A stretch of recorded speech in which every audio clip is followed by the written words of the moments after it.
जैसा कि हमने पहले वीडियो में देखा था, हमारी फीमेल और जिन्यून के बीच हो रही लड़ाई को दूर से सेन जिन्यू रिकॉर्ड कर रही होती है, सॉरी फ़ोटो क्लिक कर रही होती है। और हमें ये बात बताई नहीं गई थी कि वो इन सारे फ़ोटो को क्यों क्लिक कर रही थी।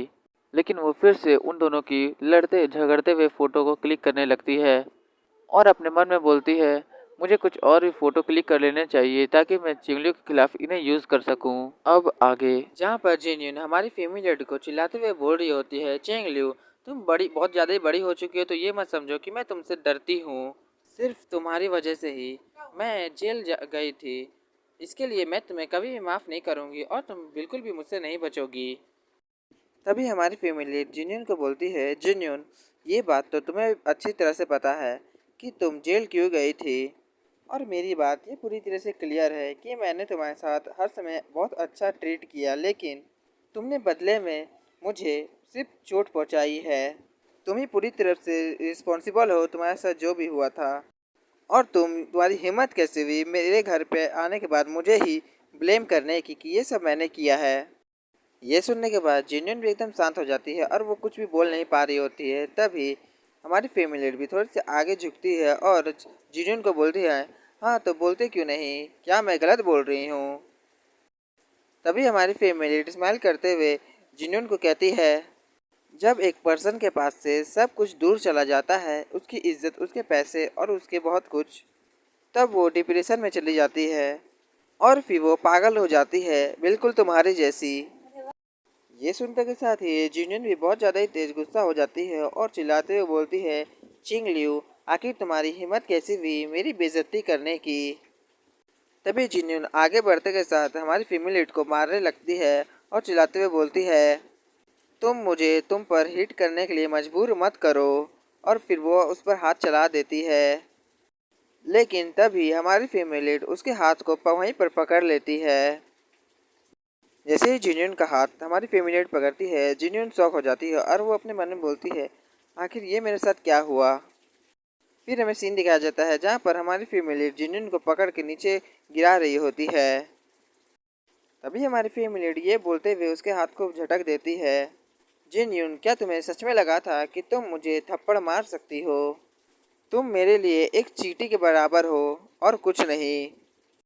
ये सुनते के साथ ही जिनजिन गुस्से से उसकी तरफ देखते हुए घूरते हुए बोलती है, तुम्हें और वो अपने मन में बोल रही होती है, चिंग लियू पहले इतनी ज़्यादा ही कॉन्फिडेंट नहीं थी और अब देखो ये कितनी ज़्यादा ही ओवर कॉन्फिडेंट है, मैं इसे एक सिंगल वर्ड भी नहीं बोल सकती हूँ। तभी हमारी फैमिली अपने गार्ड्स को कहती है, इसे अभी के भी यहाँ से बाहर फेंक दो और मुझे ये दोबारा यहाँ नहीं दिखनी चाहिए। ये सुनते के साथ ही उनके गार्ड्स बोलते हैं, ठीक ठीक है मैम। और फिर वो गार्ड जाके जिन्यून के बाजुओं को पकड़ लेती है और उसे ले जाने लगते हैं। तभी जिन्यून पीछे घूम के हमारी फीमेल लीड को चिल्लाते हुए बोलती है, आखिर तुम दोनों ये मेरे साथ क्या कर रहे हो, मुझे छोड़ो, मैं अभी यहाँ से नहीं जाऊँगी। तभी जिन्यून चिंगलियो को चिल्लाते हुए बोलती है, चिंगलियो तुम मुझसे बिल्कुल भी नहीं बचोगी। तुम जो आज मेरे साथ ये कर रही हो इसके लिए तुम्हें बहुत ज़्यादा ही गिल्टी फील होगा बाद में। तभी जिन्यून मन ही मन बोल रही होती है, आखिर वो पर्सन कौन होगा जिसने मुझे यहाँ पर ट्रबल क्रिएट करने के लिए कहा था और चिंगलियू से धक्के मार के निकलवाने के लिए कहा था। वो उसने कहा था कि वो इसके लिए पे करेगा और मैं यहाँ से इतनी जल्दी नहीं जा सकती हूँ, मुझे कुछ और ज़्यादा ही ट्रबल क्रिएट करना होगा। ये सब वो मन में सोच ही रहे होते हैं, लेकिन तभी सामने तरफ से गोन्याक्सो आते हैं और बोलते हैं, आखिर यहाँ पर क्या हो रहा है। गोन्याक्सो की आवाज़ सुनते के साथ ही जूनियर और हमारी फैमिली दोनों ही गोन्याक्सो की तरफ देखने लगते हैं। फिर हमें गोन्याक्सो का सीन दिखाया जाता है जहाँ पर गोन्याक्सो वहाँ पर आ रहे होते हैं, लेकिन अब जूनियर जैसे ही हम गोन्याक्सो को देखती है वो अपने मन में बोलती है, आखिर गोन्याक्सो यहाँ पर क्या कर रहे हैं। लेकिन तभी गोन्याक्सो आगे बढ़ते के साथ हमारी फैमिली के पास चले जाते हैं। तभी हमारी फैमिली गोन्याक्सो से कहती है, तुम्हें यहाँ पर बिल्कुल भी चिंता करने की ज़रूरत नहीं है, ये यहाँ पर बस ट्रबल मेकिंग करने आई है। इतना सुनने के बाद ही गोन्याक्सो भी जूनियन की तरफ देखने लगते हैं। तभी गोन्याक्सो जूनियन की तरफ देखते के साथ ही बोलते हैं, अच्छा तो ये तुम हो। ये बात सुनते के साथ ही जूनियर स्माइल करते हुए प्रेसिडेंट गॉन को बोलती है, प्रेसिडेंट गॉन क्या आपको मैं याद हूँ? मैं बस यहाँ पर चिंगलू से किसी बारे में बात करने के लिए आई थी, लेकिन मुझे नहीं पता था कि ये मेरे साथ ऐसा ट्रीट करेगी।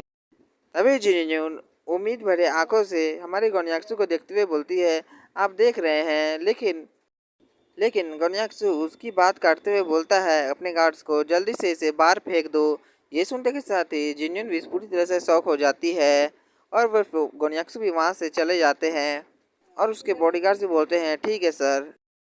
तभी गोन्याक्सू और हमारी फैमिली अपने मेंशन के अंदर जाने लगते हैं। तभी दूर से जिन्युन भी उन्हें जाते हुए देख चिल्लाते हुए बोलती है, आखिर आपने ये क्या किया प्रेजेंट गॉन, आखिर आप लोग मेरे साथ ऐसा कैसे कर सकते हो।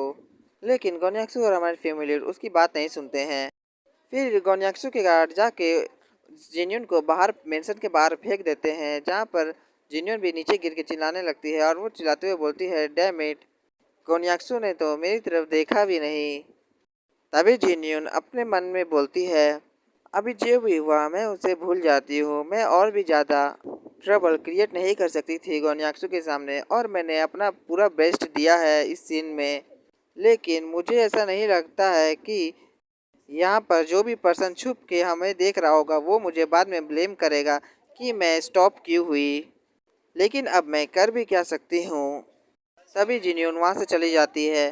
तभी वहाँ पर उसे जाता देख सेन जिन्यू गुस्से करते हुए बोलती है, आखिर ये इतनी ज़्यादा यूजलेस कैसे हो सकती है, कितना ज़्यादा ही अच्छा मूवमेंट हो रहा था, लेकिन गोन्याक्सू भी वहाँ पर आ चुके थे। छोड़ो जाने दो, जितने भी फ़ोटो अभी मैंने क्लिक किए हैं ये सब प्रूफ के लिए काफ़ी हैं।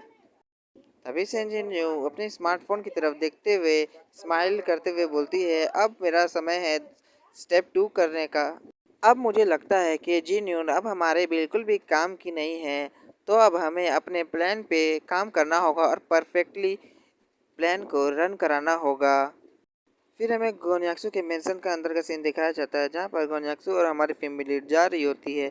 लेकिन तभी हमारी फैमिली गोन्याक्सू से कहती है, गोन्याक्सू आखिर इतनी अचानक जिन्यून हमसे मिलने के लिए यहाँ पर क्यों आई, मुझे कुछ अच्छा नहीं लग रहा है। और फिर वो यहाँ पर आने के बाद इतना ज़्यादा ही ट्रबल क्रिएट कर रही थी कि मुझे लग रहा था कि कोई इस सीन को रिकॉर्ड कर रहा है।